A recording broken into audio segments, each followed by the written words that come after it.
Hello friends, आप सभी का हार्दिक अभिनंदन है आपके अपने यूट्यूब चैनल यूएस पेपर।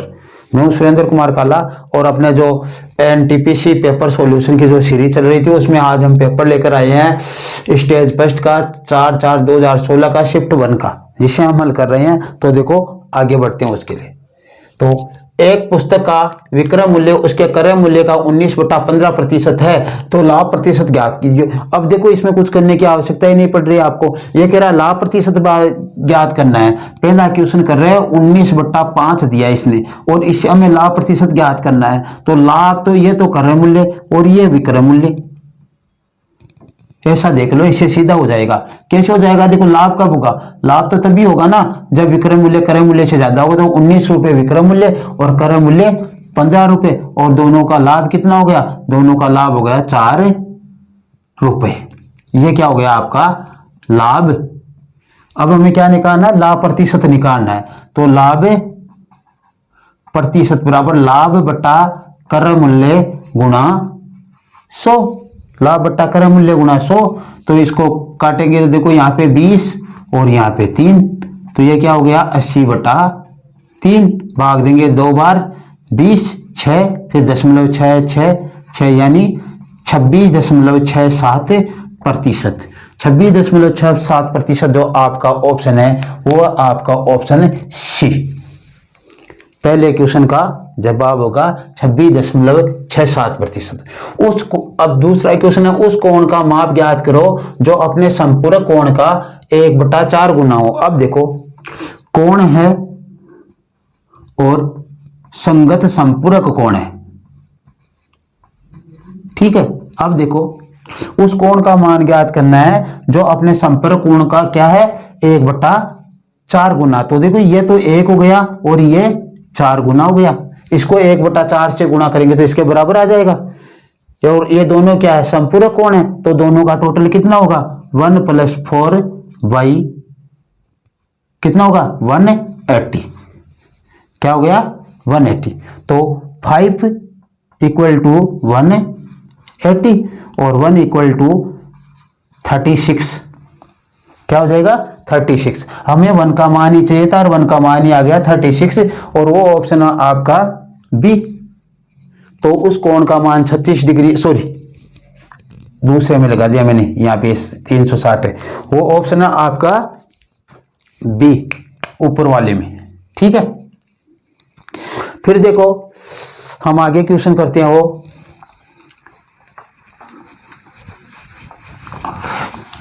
तीसरा क्वेश्चन है 7 भुजाओं वाले एक बहुभुज का डिग्री में आंतरिक कोणों का योग कितना होगा?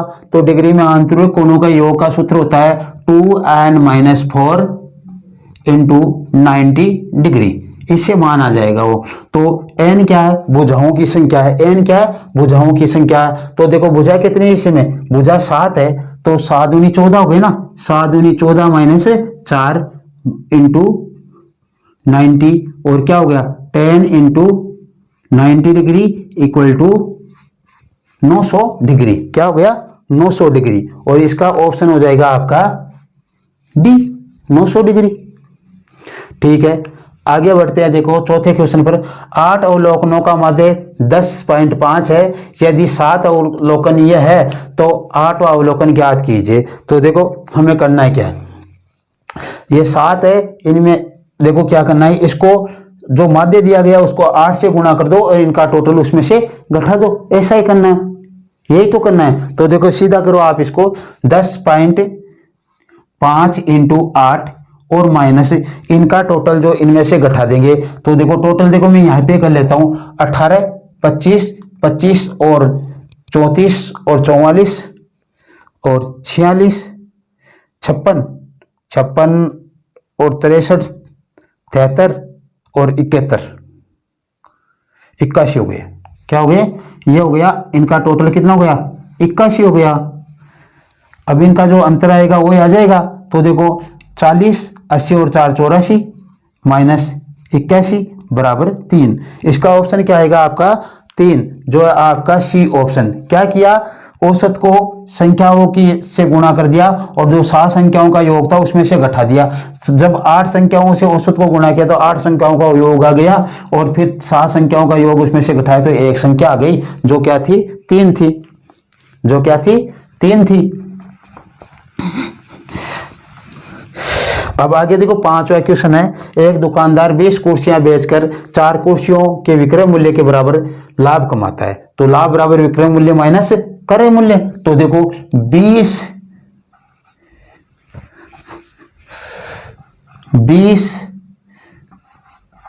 का विक्रय मूल्य माइनस 20 का क्रय मूल्य बराबर 4 का विक्रय मूल्य। बस ऐसा उतार लो आप। तो अब ये देखो क्या होगा, ये विक्रय मूल्य, ये कर इधर आएगा 4 तो इसमें से घट जाएगा, 20 में से 4 गया और इधर जाकर प्लस हो जाएगा। तो ये तो हो गया 20 का क्रय मूल्य और ये क्या हो जाएगा, इधर आकर 16 हो जाएंगे। तो 16 का विक्रय मूल्य। 16 वस्तुओं को बेचा और 20 को खरीदा उतने में, ऐसा है। तो देखो विक्रय मूल्य के नीचे आ जाएगा क्या, आपका क्रय मूल्य। तो ये विक्रय मूल्य के नीचे आपका क्या आ गया, क्रय मूल्य। और ये हो गया 20 बटा आपका 16। काटते हो तो इसे काट लो, क्या आ जाएगा 5 बटा 4। क्रय मूल्य 4 रुपए, विक्रय मूल्य 5 रुपए, दोनों का अंतर कितना, 1 रुपया। तो हमें क्या निकालना है, लाभ प्रतिशत निकालना। क्या कितना प्रतिशत लाभ हुआ, तो लाभ प्रतिशत बराबर 1 बटा क्रय मूल्य 4 गुणा 100। और हमें मालूम है 1 बटा 4 की प्रतिशत कितनी होती है, 25% होती है। तो इसका ऑप्शन हो जाएगा आपका 25%, ऑप्शन बी। 6 नंबर क्वेश्चन है, 4 अंकों वाली सबसे छोटी संख्या ज्ञात करो जो एक पूर्ण वर्ग हो। तो आपको सीधा मालूम हो, देखो 4 अंकों की सबसे छोटी संख्या जैसे क्या होती है, 1000 होती है। आपको सीधा मालूम हो तो आप सीधा कर लो, क्योंकि 31 का 961 आता है और 32 का 1024 आता है। सीधा मालूम हो तो आप ऐसे 1024 के टिक कर दो, वरना आप सबसे छोटी संख्या लेकर इसके ऐसे टुकड़े बनाओ, 2-2 के क्या करोगे, जोड़े बनाओगे। फिर इसमें एक जोड़े में भाग देना है, जिस संख्या को उसी से गुणा करने पर इससे कम या इसके बराबर आए तो वो संख्या 3 होगी। तो यहाँ पे 3 रख दो, ये क्या आ जाएगा 9, 1 यहाँ पे ये जोड़ा उतरेगा 100, यहाँ पे ये जुड़कर कितने हो जाएंगे, 6 हो जाएंगे। 3 और 3 जुड़कर, ये जुड़कर 3 और 3। अब यहाँ पे 1 रखेंगे तो 61 ही आएंगे। लेकिन हमें तो क्या करना है, जोड़ा बनाना है। देखो एक तो में के जोड़े में से 1 यहाँ पे चला गया। अब यहाँ पे वो संख्या उतारेगी तो यहाँ पे जाएगी, तो यहाँ पे 1 उतारेंगे तो 1 जाएगी। लेकिन 1 से काम नहीं चलने वाला, क्योंकि नीचे रह जाएगा।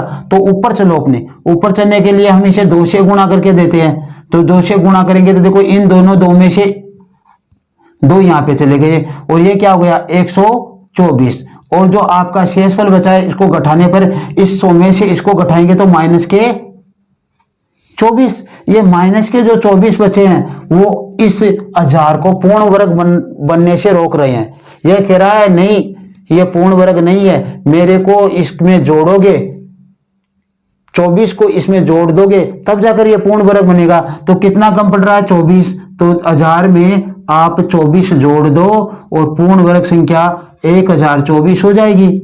क्या हो जाएगी, 1024, जो आपका ऑप्शन होगा बी, 1024। ठीक है, अब आगे हम चलते हैं, जो नया क्वेश्चन है आगे 7वां क्वेश्चन। एक आयत का परिमाप 28 सेमी है, यदि इसकी एक भुजा 4 सेमी हो तो दूसरी भुजा की लंबाई ज्ञात करो। आयत के परिमाप की देखो क्या होता है, क्षेत्र जो लंबाई प्लस चौड़ाई, यही तो होता है आयत का परिमाप। और ये है 28।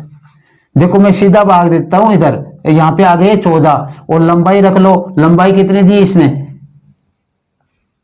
एक भुजा है तो लंबाई ज्ञात करो। तो चौड़ाई की जगह 4 रख लो आप, तो लंबाई प्लस 4 और बराबर 14। और लंबाई का मान क्या आ जाएगा आपका, 14 में से 4 गए तो 10 सेंटीमीटर, बस।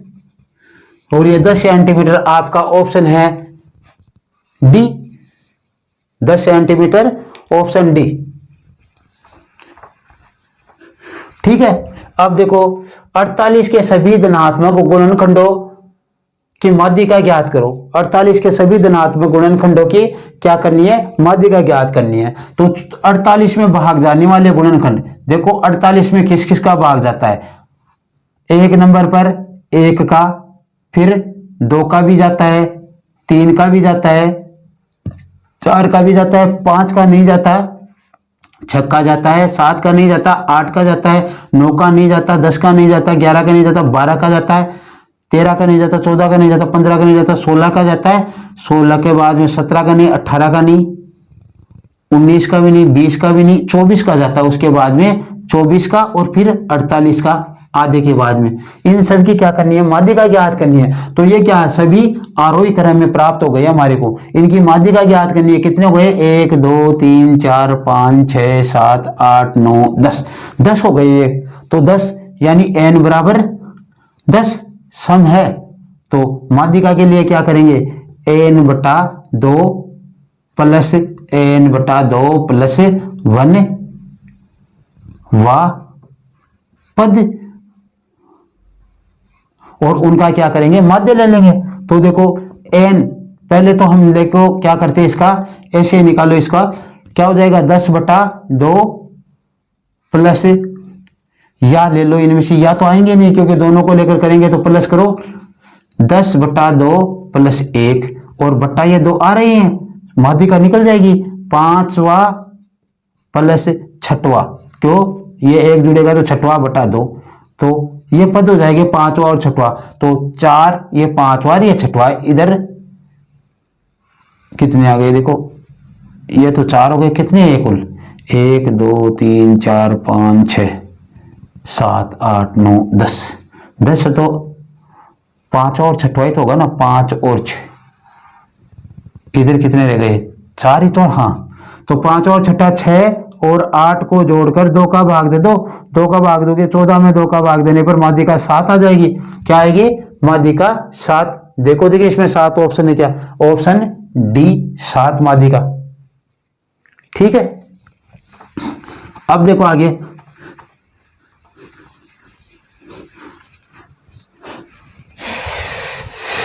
सरल करें, इसे सरल करना हमारे को, तो क्या है, देखो सरल करना हो वह 4√18 प्लस 7√32 माइनस 2√50, इनको हल करना है। इसका मान क्या आएगा, तो देखो ये क्या हो जाएगा, देखो यहाँ पे इसमें गुणा में लिखेंगे, 9 गुणा 2 हो जाएंगे ये, प्लस वर्ग संख्या ले लेंगे गुणा में, तो ये 9 वर्ग संख्या, ये ऐसे रह गया, 18 आ गया इसका, प्लस ये देखो यहाँ पे 4 गुणा 16 गुणा 2 कर लो, 16 गुणा 2, 16 गुणा 2, 16 का क्या हो जाएगा, वर्ग आ जाएगा, वर्गमूल निकल जाएगा वर्ग संख्या तो, और माइनस 2 और 25 गुणा 2, सब में 2 2 आ रहे हैं, जो वर्गमूल नहीं निकल रहा है ऐसी संख्या। अब देखो यहाँ पे 4 गुणा 9 का इधर 3 आ गया और वर्गमूल 2, प्लस 7 गुणा 16 में से 4 बाहर आ गए और ये वर्गमूल 2, और माइनस 2 गुणा 25 में से 5 बाहर आ गए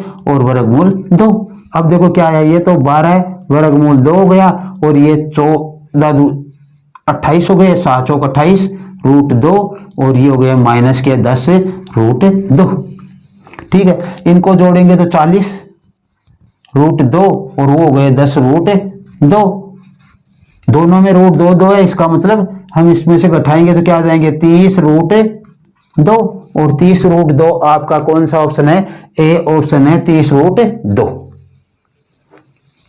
ठीक है, अब आगे क्वेश्चन करेंगे हम 10वां क्वेश्चन अपना, एक कार 54 किमी पर घंटा की गति से चलती है, कितने की चलती है, 54 किमी पर घंटा की गति से चलती है, तो वह 1 मिनट में कितनी दूरी तय करेगी। पहले तो मीटर पर सेकंड में बदलो इसे, तो 54 को जब आप 5/18 से गुणा करोगे तो मीटर पर सेकंड में बदल जाएगी, तो मीटर पर सेकंड में बदलेगी, कोई बात नहीं। अब देखो इसमें क्या करें, ये देखो इससे काटेंगे तो कितने आ गए, 3 बार, और ये हो गया 15 मीटर पर सेकंड। 1 सेकंड में 15 मीटर चलती है, तो 1 मिनट में यानी 60 सेकंड में कितनी चलेगी, इसे 60 से गुणा कर दो, तो ये लो 15 गुणा 60 बराबर 900 मीटर, कितनी चलेगी, 900 मीटर चलेगी। तो 900 मीटर इसका ऑप्शन है आपका सी, 900 मीटर। ठीक है। अब कह रहा है साइन थीटा बराबर 5/13 है, 5/13 है। देखो क्या कह रहा है, साइन थीटा का मान 5/13 है, ये तो साइन थीटा और ये बराबर 5/13 है। देखो ये तो क्या होगा, कर्ण, साइन के लिए कर्ण ही होगा ना, और ये क्या है, लंब, और बचा क्या, बचा जो आपका आधार, वो आधार क्या आ जाएगा, 5, 13 और 12, 5, 12, 13 होते हैं ना, ये तो ट्रिपलेट होता है। और इसका हम जैसे कोस थीटा का मान निकालेंगे तो कोस का निकाल लो आप, कोस थीटा बराबर क्या होता है, आधार बटा कर्ण, आधार आपका 12, कर्ण आपका 13, और ऑप्शन हो गया आपका बी। 12वां प्रश्न है, 220 मीटर लंबी रेलगाड़ी, देखो आर की लंबाई क्या है, 210 मीटर, 210 मीटर, और रेलगाड़ी की चाल क्या है, इसकी चाल है रेलगाड़ी की, आर को मैं रेलगाड़ी बोल रहा हूं, तो ये है आपकी 108 किमी पर घंटा। और फिर कह रहा है प्लेटफॉर्म जिसकी लंबाई, प्लेटफॉर्म की लंबाई कितनी है, प्लेटफॉर्म की लंबाई है 150 मीटर, ये कह रहा है। तो इस प्लेटफॉर्म को ये रेलगाड़ी कितने समय में पार कर लेगी। पहले तो जो रेलगाड़ी की चाल दी गई है उसको आप मीटर पर सेकंड में बदलो, क्योंकि ये दोनों मीटर में दी गई है, तो इस चाल को हम बदलेंगे 108 गुणा 5/18 से गुणा कर दो इसे, और जैसे ही इसको गुणा करेंगे तो ये 6 बार भाग जाएगा, और ये हो जाएगा 30 मीटर पर सेकंड, 30 मीटर पर सेकंड की गति से वो चलती है। ठीक है, तो अब 30 मीटर पर सेकंड की गति से चलती है, हमें ज्ञात क्या करनी है, हमें ज्ञात करनी है समय ज्ञात करना है, दूरी बटा चाल बराबर समय होता है। दूरी क्या होगी, देखो ऐसे क्वेश्चन में रेलगाड़ी प्लस प्लेटफॉर्म की जो लंबाई है उसको जोड़ते हैं, क्योंकि रेलगाड़ी भी पार करेगी और प्लेटफॉर्म को भी पार करेगी। जैसे मान लो प्लेटफॉर्म इतना लंबा है तो रेलगाड़ी यहाँ आएगी, तो रेलगाड़ी यहां से यहां तक जाएगा, ये पीछे का सिरा यहां तक आएगा इसके, तो देखो रेलगाड़ी भी क्रॉस गई और प्लेटफॉर्म भी क्रॉस कर गई, तो ये तो 150 या 210 दोनों को जोड़ेंगे और फिर 30 का भाग दे देंगे उसमें। तो क्या करेंगे, देखो सीधा टी बराबर जो समय निकाल रहे हैं वो हो जाएगा 210 प्लस 150/30, और ये हो गया आपका 360/30, 10 से 10 12 सेकंड में, कितने समय में, 12 सेकंड में वो उस प्लेटफॉर्म को पार कर लेगी, कितने समय में, 12 सेकंड में। ठीक है, अब देखो आगे के क्वेश्चन पर बढ़ते हैं हम 13वें क्वेश्चन पर।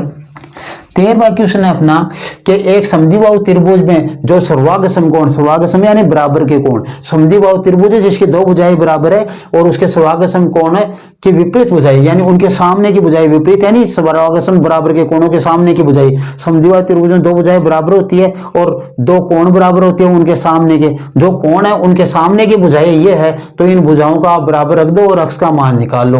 तो क्या आ जाएगा, 3x + 3 = 2x + 5।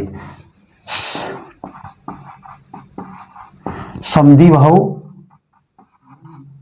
त्रिभुज में दो भुजाएं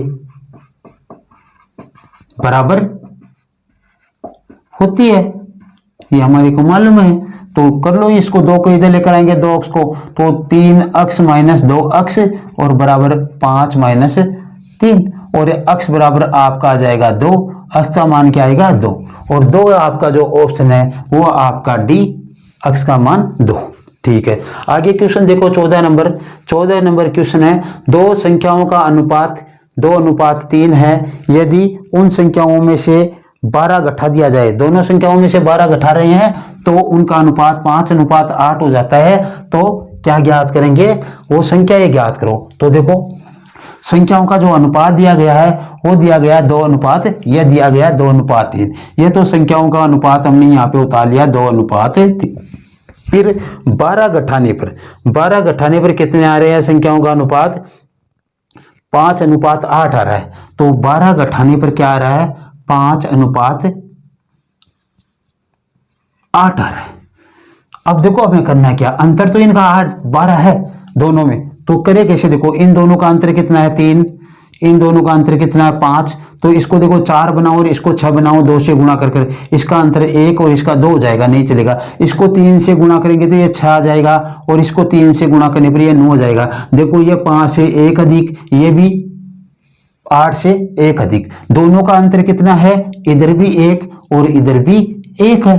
तो 1 बराबर कितना हो गया 12 हो गया, क्योंकि इसमें से 12 घटाएंगे तभी तो यह अनुपात आएगा। 1 का मान 12 हो गया, 1 का मान 12 हो गया। तो वो संख्या ही ज्ञात करनी है, वे संख्या है तो यही है ना। तो इसको 12 से गुणा कर दो, बेहतर हो जाएगी, और इसको 12 से गुणा कर दो, 108 हो जाएगी। तो बेहतर और 108 वे संख्या हो जाएगी। देखो इन दोनों का अंतर देखो 1 1 है, ये इससे 1 अधिक और इससे ये 1 अधिक, तो इनका अंतर कितना है वैसे 12, क्योंकि 12 घटाने पर ही तो आया। तो 1 का मान 12, तो इन 6 का मान 72 और 9 का मान 108, वे संख्या ये 72 और 108 है। तो वो ऑप्शन है आपका सी। अब देखो 15वां क्वेश्चन है, वो कह रहा है कि 72 मीटर चौड़ी और 72 मीटर चौड़ी और 90 मीटर लंबी फर्श पर टाइलें बिछाई, एक टाइल का अधिकतम आकार क्या होगा यदि सिर्फ वर्गाकार टाइलें ही उपयोगी में ली गई हो। तो इनका आपको क्या निकालना, मैं से निकालना, HCF निकालना है, किसका 72 और 90 का निकाल लो। 72 का भाग देने पर एक बार जाएगा और बच गई यहाँ पे 18, और 18 का भाग किस में देंगे 72 में देंगे, ये कितनी बार चला जाएगा 4 बार, 18 चौक 72 और यहाँ पे 0, इसका भाग देने पर गया तो क्या हो जाएगी 18, क्या हो जाएगा उसका मान 18 मीटर, और वो ऑप्शन होगा आपका सी। 16वां क्वेश्चन है, एक पिता अपनी संपत्ति की अपनी पत्नी के लिए, अपनी संपत्ति थी उसकी अपने पत्नी के लिए 1/3 भाग रखने के पश्चात अपने तीनों पुत्रों को 2:3:5 के अनुपात में बांटता है। यदि पहले पुत्र को 48,000 रुपये प्राप्त होते हैं तो उसकी कुल संपत्ति ज्ञात करो। देखो जो ये कुल संपत्ति हमारे को ये 3 से भाग जाने वाली मान लो कुल संपत्ति कितनी थी 300 रुपये थी, ये मान लो, और उसमें पत्नी को कितना दिया, पत्नी को 1/3 दिया, पत्नी को क्या दिया 1/3, यानी 100 तो इसको दे दिया, तो बचे कितने 200 बचे, 200 बचे, क्योंकि हमने मान लिया कुल संपत्ति उसके पास 300 रुपए थी, जिसमें से 100 तो पत्नी को दे दिया 1/3 और 200 बचे, उसको अनुपात में बांट दिया 2:3:5 में। किस में बांटा 2:3:5 में बांट दिया इसको किसको 200 रुपए को 3 पुत्रों में, ठीक है। इनका टोटल करेंगे तो 10 आएगा, यानी 10 के बराबर कितने आएंगे 10 के बराबर 200 आएंगे अपने, तो 1 के बराबर कितना आ गया 20 आ गया, 0 से 0 काटने पर 1 का मान 20 आ गया। यह क्या कह रहा है, पहले पुत्र को, यदि पहले पुत्र को 48,000 रुपए मिले हो तो हमारे को पहले पुत्र को कितने मिलेंगे, यहाँ पे पहले पुत्र को 2 मिल रहा है, 1 का मान 2 तो 2 का मान 40 हो जाएगा। तो हम तो 40 दे रहे हैं पहले पुत्र को, हम पहले पुत्र को 40 दे रहे हैं, ये दे रहा है 48,000 रुपए। तो और फिर कह रहा कुल संपत्ति ज्ञात करो, तो 300 का मान निकालना है, तो ले लो 40 के बराबर, हमारे 40 के बराबर इसके कितने हैं 48,000 रुपए, 0 से 0 काट दो 12 यानी 1200, 1 का मान कितना हो गया 1200 हो गया, 4 से काटेंगे तो 12 बार जाएगा, नहीं 12 चौक 48, 1 0 से 1 0 हो गया 1200, 1 का मान 1200 आ गया, तो कितने का निकालना है 300 का, तो इसे 1200 से गुणा कर दो, इसे किससे गुणा कर दो 1200 से, 12 36 और 4 0 इसके आगे रख दो, और यहाँ कर निकालते हो तो 300 का मान निकाल लो, और बराबर 1200 × 300, और ये हो गया आपका 12 36, वही 3,60,000 रुपये, 3,60,000 रुपये, 3,60,000 रुपये आपका ऑप्शन है सी। क्या है सी ऑप्शन 3,60,000। अब देखो क्या कह रहा अगला क्वेश्चन नंबर 17 है, एक चुनाव में 1/6 वोट अवैध थे, यदि प्रत्याशी ए को वैध वोटों के कितने मिले 8/15 मिले हो तो प्रत्याशी को बी को 49 मिले, एक को तो 8/15 मिल गए और इसको 49 मिले, तो कुल वोटों की संख्या कितनी थी। तो हम कुल वोटों की संख्या मान लो, एक बार ऐसे समझ लेते हैं कि ये कुल वोटों की संख्या कितनी थी, इससे भाग जाने वाली थी, कुछ ऐसे मान लो किसे 6 से भाग जाने वाली, 6 से कटकर जो आएगी उसे हम मान लेंगे आगे, ठीक है। तो इस तरीके से चले तो देखो हमारे पास ये कुल वोटों की संख्या मान लो 600 थी, 600 में से 100 वोट तो अवैध घोषित हो गए, बचे कितने 500 वोट बचे, कितने वोट बचे 500 वोट बचे। ये 500 वोटों में से आप 8/15 यानी 15 का इसमें भाग पूरा पूरा जाएगा नहीं, निकाल सकते हो लेकिन आपको प्रॉब्लम होगी, तो आप इसको ऐसा करो, इसको 15 मान लो, 15 के बराबर मान लो इसको, कुल इसको क्या मान ले, कुल 15 के बराबर मान लो। कुल संपत्ति कितनी, इसने 15 मान ली, शेष बची उसमें से 8 तो गए एक के पास, एक के पास कितने गए 8, और बी के पास कितने आए, बी को आए 7, लेकिन ये कह रहा कितने आए 4900 रुपये आए बी के पास, 4900, तो 7 के बराबर कितने हैं 4900, 7 के बराबर कितने 4900, तो एक के बराबर कितने हो गए 700 आ गए, तो 15 के बराबर कितने हो जाएंगे, 15 के बराबर 15 संते 105, 10,500 हो जाएंगे। ये 10,500 किसके बराबर है, इस 500 के बराबर है, क्योंकि ये 15 का मान निकाला हमने, क्यों, तो देखो 500 बराबर कितने हमारे 10,500, ठीक है। ये 500 इसके नीचे जाएगा, 600 का मान हमें निकालना है, एक का मान क्या हो जाएगा 10,500 बटा 500 गुणा 600 का मान निकाल लो। टोटली तो पूछ रहा है कुल वोटों की संख्या कितनी थी, तो कुल वोटों की संख्या इससे आ जाएगी, 2 जीरो से 2 जीरो आप काटो और ये 21 बार चला जाएगा, यहाँ पे 21 की 126, 21 की 126, 12,600 कुल वोटों की संख्या कितनी थी 12,600, और 12,600 आपका सी ऑप्शन 12,600। दोबारा से देख लो क्या किया हमने, 600 माने 1/6 भाग तो अवैध और वैध बचे हमारे पास 800, 500 वोट 600 में से 100 गए, तो अब यहाँ पे देखो नीचे 15 दे रखे हैं, तो हमने मान लिया ये 515 के बराबर है, ठीक है। उसमें से 8 वोट तो चले गए ए को, और बी को कितने गए 8 घटा तो 15 में से 7, ये कह रहा है बी को मिले कितने 4900 वोट, तो 7 के बराबर 4900, ए के बराबर 700, तो 15 के बराबर कितने हो जाएंगे 10,500, 10,500 किसके बराबर आए 500 के बराबर, हमें निकालना कितने हैं 600 के मान, तो 500 के बराबर 10,500, एक के बराबर 10,500 बटा 500, और 600 का मान इसे 600 से गुणा कर दो 12,600 आ जाएंगे, ठीक है, ओके।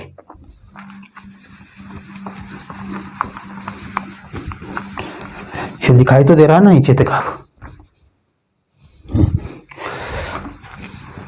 अब देखो आगे कह रहा है एक आदमी 5 किमी पर घंटा की गति से चलता है और एक पुल को 18 मिनट में पार कर लेता है, तो पुल की लंबाई ज्ञात कीजिए। देखो चाल कितनी है 5 किमी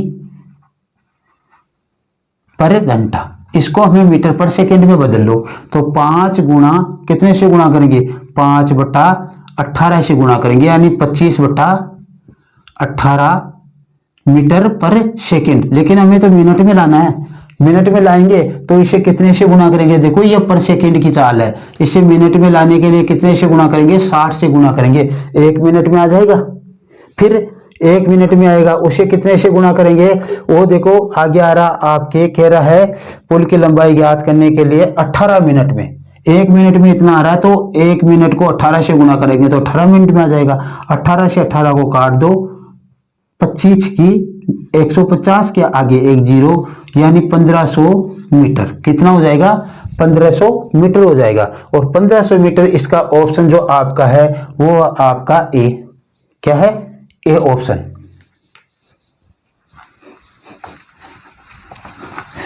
और देखो आगे क्या दिया गया है 19वां क्वेश्चन, यदि 30 आदमी प्रतिदिन 7 घंटे काम करेंगे, एक काम को 15 दिनों में समाप्त कर सकते हैं, तो 25 आदमी उसी काम को 12 दिन काम करके कितने दिनों में समाप्त करेंगे। तो देखो क्या कह रहा है 30 आदमी, देखो M into D into hours भी ले लो इसके साथ में, बटा डब्लू बराबर AM2 into D2 into H2 बटा W2 वही काम है, वही काम है ना।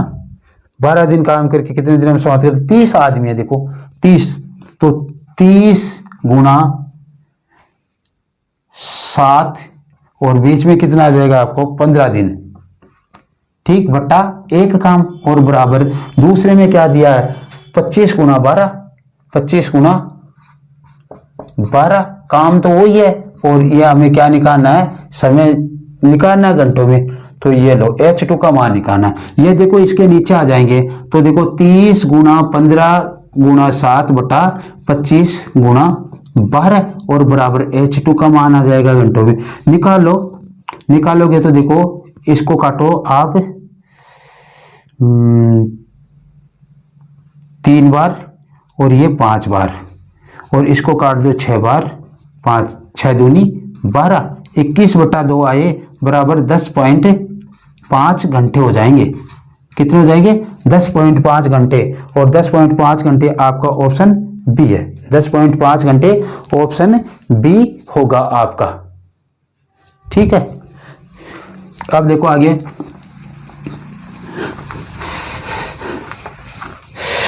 बीसवां क्वेश्चन है, 4 आदमी 96 मीटर लंबे दीवार को 2 दिन में पेंट कर सकते हैं, तो 6 आदमी 72 मीटर लंबी दीवार को कितने दिन में पेंट करेंगे? तो देखो M1 इंटू D1 बटा W1 बराबर M2 इंटू D2 बटा W2, वही सूत्र लगना है।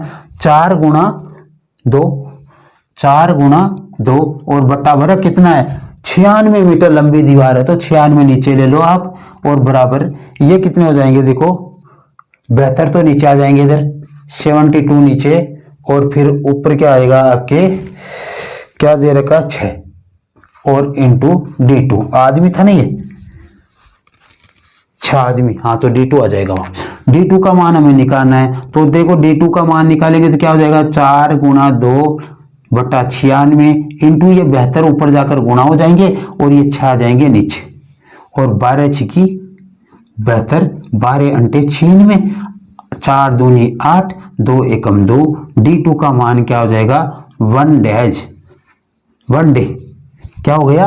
एक दिन। तो आपका D2 का मान एक दिन में पूरा कर लेंगे वो। तो आज की क्लास में इतना ही। यदि ये क्लास आपको